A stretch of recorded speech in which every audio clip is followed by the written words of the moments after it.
Dear friends, आज की इस क्लास में हम बात करेंगे यूपी टीसीटी पीजीटी के टॉपिक यूनिट ऑफ कोशिका साइटोलॉजी से संबंधित जितने भी प्रश्न हैं आज की इस क्लास में हम बात करेंगे। ये सारे इंपॉर्टेंट क्वेश्चंस हैं, प्रीवियस ईयर क्वेश्चंस हैं, आपके सिलेक्टिव क्वेश्चंस हैं। जितने भी क्वेश्चंस आपको बताए जाएंगे वो काफ़ी इंपॉर्टेंट है, तो वीडियो के लास्ट तक जरूर बने रहिएगा। तो आइए देखते हैं क्वेश्चन आपका क्या है। Welcome back my YouTube channel exam सर्जी। तो मेरा नाम खुशी है और आज की इस क्लास को हम लोग यहीं से स्टार्ट करते हैं। देखिए क्वेश्चन नंबर फर्स्ट आपके स्क्रीन के सामने है। हरित लवक में किसकी मात्रा सर्वाधिक पाई जाती है? देखिए हरित लवक को इंग्लिश में बोलते हैं क्लोरोप्लास्ट। तो क्लोरोप्लास्ट में सबसे अधिक मात्रा किसकी पाई जाती है? पायरविक, हेक्सोकाइनेज, आरयूडीपी, कार्बोक्सिलेज या उपयुक्त में से कोई नहीं।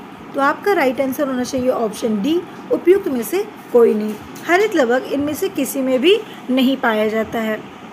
सेकेंड क्वेश्चन है आपका, जब सेंट्रोमियर गुणसूत्र के शीर्ष पर उपस्थित हो तो ऐसे गुणसूत्र का प्रकार क्या होता है?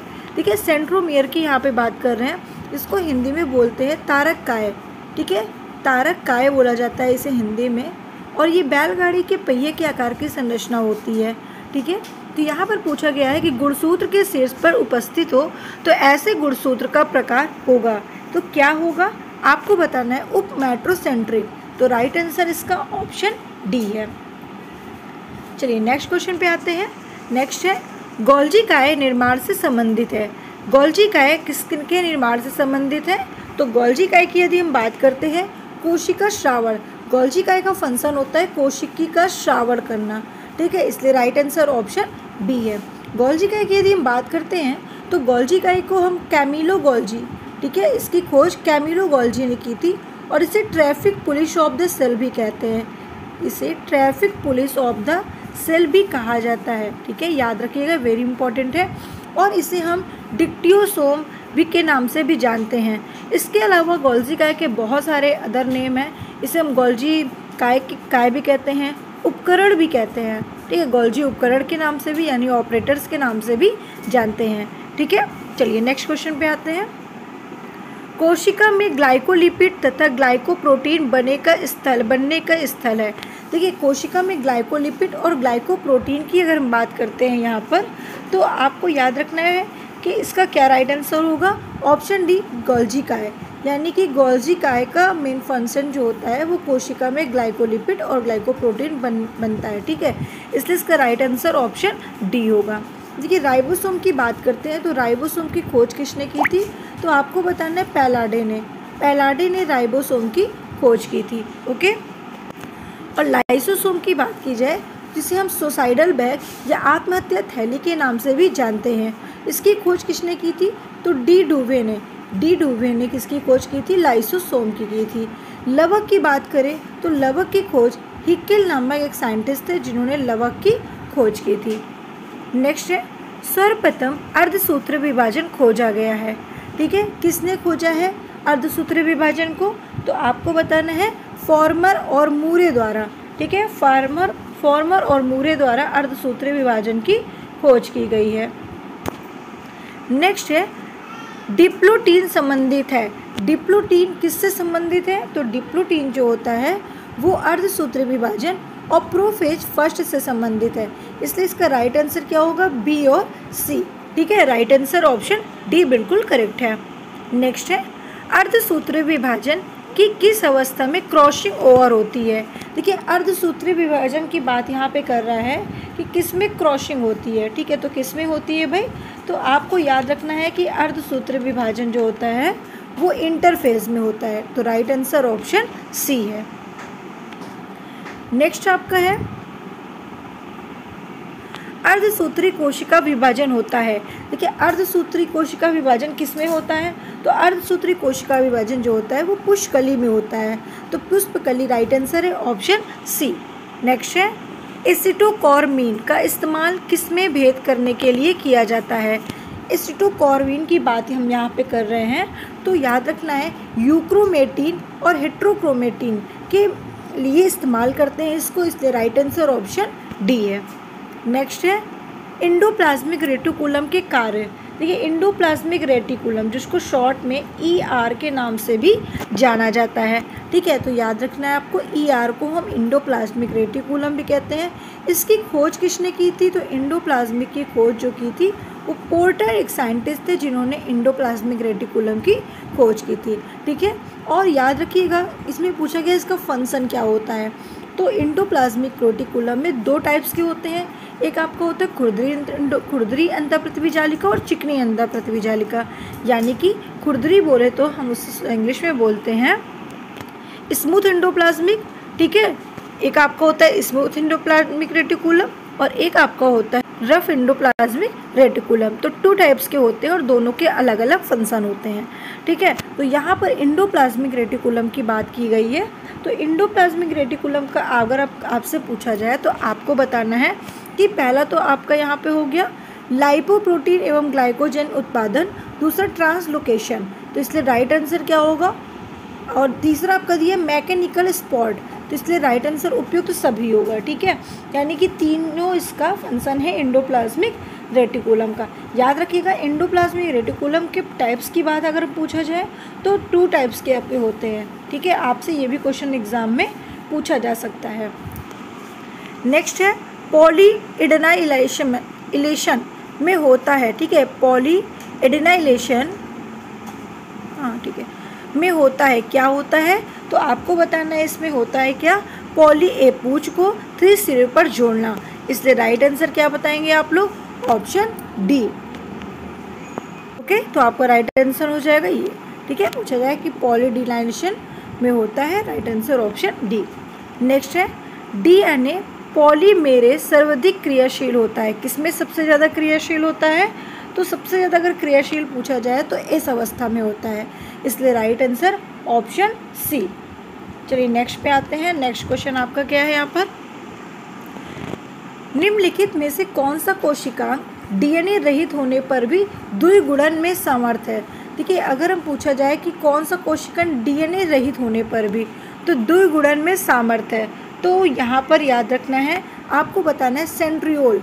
ठीक है, सेंट्रियोल में राइट आंसर ऑप्शन सी। आपने अभी तक चैनल को सब्सक्राइब नहीं किया तो जल्दी से चैनल को सब्सक्राइब करिए, वीडियो को लाइक शेयर करना बिल्कुल मत भूलिएगा और बगल में बेल आइकन का बटन है उसे ऑन करके रखिए जिससे कि वीडियो का नोटिफिकेशन सबसे पहले आपके पास आए। भाई लाइक करने में सब्सक्राइब करने में कंजूसी मत करो, उसमें करने में आपको कुछ नहीं आता, एक प्यारा सा कमेंट करो और लाइक सब्सक्राइब जल्दी से कर दो। चलिए नेक्स्ट पे आते हैं, प्रोटीन संश्लेषण को प्लेटफॉर्म किसे कहते हैं, यानी कि प्रोटीन संश्लेषण का प्लेटफॉर्म किसे कहा जाता है। तो प्रोटीन संश्लेषण किसका फंक्शन होता है, राइबोसोम का होता है, तो ऑप्शन सी होगा। राइबोसोम की खोज किसने की थी, तो पैलाडे ने राइबोसोम की खोज की थी और इसे प्रोटीन फैक्ट्री के नाम से भी जाना जाता है क्योंकि ये प्रोटीन का निर्माण करता है। ठीक है, नेक्स्ट, निम्नलिखित में से किसको सेल का पावर हाउस भी कहा जाता है। देखिए सेल का पावर हाउस की बात करते हैं तो माइटोकॉन्ड्रिया को कहा जाता है और माइटोकॉन्ड्रिया की खोज किसने की थी, तो कोलिकर। ठीक है, कोलिकर ने माइटोकॉन्ड्रिया की खोज की थी। ठीक है, और याद रखिएगा कि सी बेंडा ने इसका नामकरण किया था। ठीक है, और अल्टमान ने इसे बायोप्लास्ट नाम दिया था। चलिए नेक्स्ट पे आते हैं। नेक्स्ट क्वेश्चन है आपका, प्रोग्राम्ड सेल डेथ का कोशिकीय आणविक नियंत्रण क्या कहलाता है। ठीक है, वेरी इंपॉर्टेंट है और अक्सर ऐसे क्वेश्चन आपके एग्जाम में आते हैं, तो इसको स्टार कर लीजिए आप लोग। तो राइट आंसर है आपका ऑप्शन बी, एजिंग। नेक्स्ट है, यदि माइटोकॉन्ड्रिया काम करना बंद कर दे तो कोशिका में कौन सा कार्य नहीं होगा। भाई अगर माइटोकॉन्ड्रिया काम करना बंद कर दे तो कोशिका में कौन सा कार्य नहीं होगा, तो आपको बताना है भोजन का ऑक्सीकरण नहीं होगा। ठीक है, माइटोकॉन्ड्रिया का काम क्या होता है, इसको हम कोशिका का पावर हाउस कहते हैं। ठीक है, और इसका काम क्या होता है, भाई ये एनर्जी प्रोवाइड करता है क्योंकि इसमें एटीपी होता है। ठीक है, तो उस सिचुएशन में भोजन का ऑक्सीकरण नहीं होगा अगर ये हमारे सेल्स में काम करना बंद कर दे तो। नेक्स्ट है, निम्नलिखित में से किसको सेल का पावर प्लांट भी कहा जाता है। देखिए यहाँ पर क्वेश्चन पूछा गया था कि माइटोकॉन्ड्रिया काम करना बंद कर दे और यहाँ पर क्वेश्चन पूछा गया है कि पावर प्लांट किसे कहा कहते हैं, तो माइटोकॉन्ड्रिया को ही कहते हैं। नेक्स्ट है, कोशिका कला में अत्यधिक मात्रा में पाया जाने वाला वसा का प्रकार है।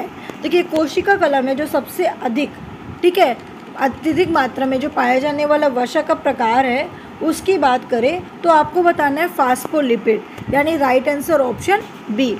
नेक्स्ट है, निम्नलिखित में से किसमें कोशिका भित्ति नहीं होती है। भाई निम्नलिखित में से किसमें कोशिका भित्ति नहीं होती, तो कोशिका भित्ति किसमें नहीं होती, माइकोप्लाज्मा में। माइकोप्लाज्मा सबसे छोटी कोशिका होती है पूरे यूनिवर्स की, ठीक है। इसे हम पीपीएलओ के नाम से भी जानते हैं, याद रखिएगा, पीपीएलओ के नाम से भी जाना जाता है, पॉलीप्यूरोलाइक ऑर्गेनिज्म इसका फुल फॉर्म होता है, और इसे प्लांट का और एनिमल्स का जोकर भी कहा जाता है। ये यूनिवर्स का सबसे छोटा सेल्स होता है, ठीक है। नेक्स्ट है, क्रोमैटिन में उपस्थित होता है। देखिए क्रोमैटिन में क्या उपस्थित होता है भाई, तो क्रोमैटिन की बात की जाए तो क्रोमैटिन में भाई डीएनए भी होता है, आरएनए भी होता है, और हिस्टोन नामक एक प्रोटीन भी होता है। डीएनए में कौन सी प्रोटीन होती है, तो यहाँ से क्वेश्चन बनेगा, डीएनए में हिस्टोन नामक प्रोटीन होती है, ठीक है। चलिए नेक्स्ट है, केंद्रक अनुपस्थित होता है। केंद्रक किस में अनुपस्थित होता है भाई, किस में केंद्रक नहीं होता, जिसके पास न्यूक्लियस नहीं होता वो ब्रेनलेस कहलाता है। तो किस में नहीं होता है आपको बताना है, क्या, सी, यानी बैक्टीरिया में केंद्रक नहीं होता है, ठीक है, वेरी इंपॉर्टेंट है। और आरबीसी में भी केंद्रक नहीं होता है, इसीलिए इसको ब्रेन, याद रखिएगा। पूछा गया कि केंद्रक किस में अनुपस्थित होता है, तो बैक्टीरिया में नहीं होता है, लेकिन किस कोशिका में नहीं होता है, तो आरबीसी में नहीं होता है, जिसको रेड ब्लड सेल्स कहते हैं, इसीलिए इसे ब्रेनलेस कहा जाता है, ठीक है, क्योंकि इसके पास न्यूक्लियस नहीं होता, और न्यूक्लियस कोशिका का दिमाग होता है, ठीक है। चलिए नेक्स्ट क्वेश्चन पे बात करें। नेक्स्ट है, केंद्रक अनुपस्थित होता है। देखिए केंद्रक अनुपस्थित होता है, केंद्रक किस में अनुपस्थित होता है, शैवाल, जीवाणु, कवक, लाइकेन। तो आपका राइट आंसर ऑप्शन सी है, मैंने आपको पहले भी बता दिया, फिर से मैं रिपीट क्वेश्चन कर दी हूँ, ठीक है। चलिए नेक्स्ट पे आते हैं, निम्नलिखित में से कौन सा सही सुमेलित नहीं है। देखिए सही सुमेलित नहीं है अगर हम बात करते हैं, माइटोकॉन्ड्रिया श्वसन से सुमेलित है, क्लोरोप्लास्ट प्रकाश संश्लेषण से है, राइबोसोम जो है वो वाष्पोत्सर्जन से नहीं होता, इसका काम होता है प्रोटीन का संश्लेषण या प्रोटीन का निर्माण करना, ठीक है। तो इसलिए राइट आंसर आपका ऑप्शन सी है। नेक्स्ट है, इमाइलोप्लास्ट का कार्य है। देखिए इमाइलोप्लास्ट का कार्य क्या होता है, तो मंड का संग्रह करना इमाइलोप्लास्ट का कार्य होता है, इसलिए right answer option D. Next है, डीएनए के आरएल मॉडल का सुझाव किसने दिया है। देखिए डीएनएल की बात यहाँ पे कर रहे हैं, डीएनए की, ठीक है। डीएनए का फुल फॉर्म होता है डीऑक्सी राइबोन्यूक्लिक एसिड। तो डीएनए और आरएल मॉडल का सुझाव किसने दिया है, ठीक है। तो आपको बताना है कि शशि शेखरन ने, ठीक है, शशि शेखरन ने दिया, इसलिए right answer option C. Next है, निम्नलिखित शोष क्रिया प्रणालियों में से कौन डीएनए का पता लगाने के लिए उपयोग में लाया गया है। देखिए अगर हम बात करते हैं डीएनए के पता लगाने की, तो किसका उपयोग में लाया गया है, तो आपको बताना है कि ऑप्शन सी, यानी कि वेस्टर्न शोष, ठीक है। इसलिए राइट आंसर आपका क्या होगा, एक मिनट मैंने गलत बता दिया आपको, ऑप्शन बी शर्दन शोष, ठीक है। तो आपका राइट आंसर इसका क्या होगा, ऑप्शन बी होगा। नेक्स्ट है, आंतरिक सूत्र कणिका कला वलन बनाती है, ये क्या कहलाती है, ठीक है। जो आपकी आंतरिक सूत्र कणिका होती है वो वलन बनाती है, तो उसको हम क्या कहते हैं, जो वलन बनाती है उसे हम कहते हैं क्रिस्टी, ठीक है। याद रखिएगा माइटोकॉन्ड्रिया में ये उपस्थित होता है, माइटोकॉन्ड्रिया में क्रिस्टी होता है, ठीक है। तो वही क्या करती है, वलन बनाने का काम करती है। तो नेक्स्ट पे आते हैं, निम्नलिखित में से कौन सी कोशिका अंगक कोश के श्वसन के लिए उत्तरदायी है। देखिए कोश के श्वसन के लिए उत्तरदायी आपका माइटोकॉन्ड्रिया है, जिसकी खोज किसने की थी, कोलिकर ने किया था, ठीक है। और याद रखिएगा माइटोकॉन्ड्रिया को कोशिका का पावर हाउस के नाम से जाना जाता है। नेक्स्ट है, एक विशेष कार्य करने वाले समान कोशिकाओं के समूह को हम क्या कहते हैं, ठीक है। देखिए एक विशेष कार्य करने वाले जो समान कोशिकाओं का जो समूह होता है उसे ऊतक यानी कि टिश्यू कहा जाता है, या आप कह सकते हो कई कोशिकाओं के समूह को हम टिश्यू कहते हैं, और टिश्यू के समूह को हम अंग कहते हैं, और अंग के समूह को हम क्या कहते हैं, अंग तंत्र कहते हैं। और इसी से एक क्या हो जाता है, अंग तैयार हो जाता है। नेक्स्ट, बहुकोशिकीय जीव द्वारा वृद्धि करते हैं। देखिए बहुकोशिकीय जीव द्वारा जो वृद्धि करते हैं वो क्या होता है, कोशिका विस्फोट। इसलिए right answer option B. Next, protein संश्लेषण का प्लेटफॉर्म को किसे कहते हैं। क्वेश्चन थोड़ा गलत टाइप है। प्रोटीन संश्लेषण के प्लेटफॉर्म किसे कहा जाता है, तो किसको कहते हैं, राइबोसोम को कहते हैं। ठीक है, जिसकी खोज किसने की थी, पैलाडे ने इसकी खोज की थी। ठीक है, और इसका काम होता है प्रोटीन का निर्माण करना। ये 2 टाइप्स के होते हैं, 70S और आपके होते हैं 80S। ठीक है, इसको भी 2 सब यूनिट्स में डिवाइड किया गया है। कौन कौन सा आपको बताना है, तो 50 और 30 में डिवाइड किया गया है और इसको 60 + 40 में डिवाइड किया गया है। ठीक है, नेक्स्ट है पादप कोशिका का सबसे बड़ा कोशिकांग। देखिए पादप कोशिका का सबसे बड़ा कोशिकांग कौन सा होता है, आपको बताना है लवक होता है, जिसे इंग्लिश में हम क्या कहते हैं, प्लास्टिड के नाम से जाना जाता है।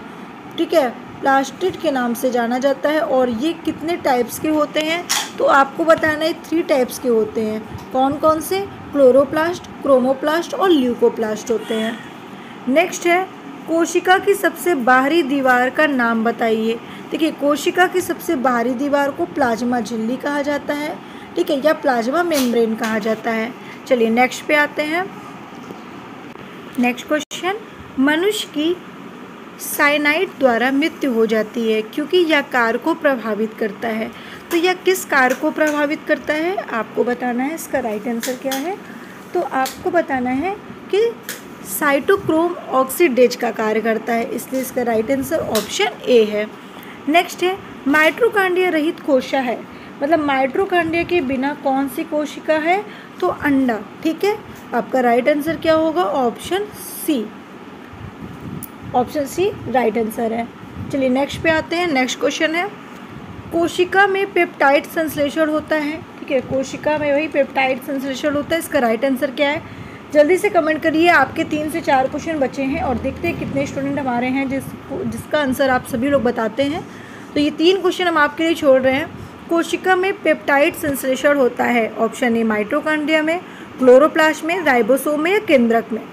नेक्स्ट है वह कोशिका जो लघुकरण विभाजन भुगतती है या कही जाती है, क्या कही जाती है, एंडोसाइट, मियोसाइट, जाइगोट या जूस्पोर। इसका राइट आंसर क्या है, कमेंट करिए।